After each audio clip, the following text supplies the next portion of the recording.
இன்னைக்கு நம்ம வீட்டில் மத்தியான சாப்பாடு என்னெல்லாம் செஞ்சுருக்கோன்னு பார்க்கலாம் வாங்க. இதில் சுட சுட சூப்பரான வெந்தய சோறு,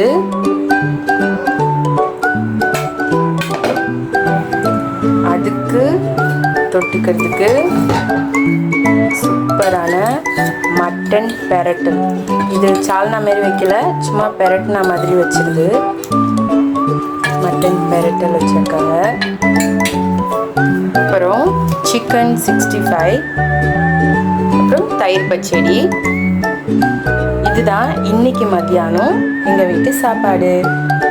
வாங்க சாப்பிடலாம்.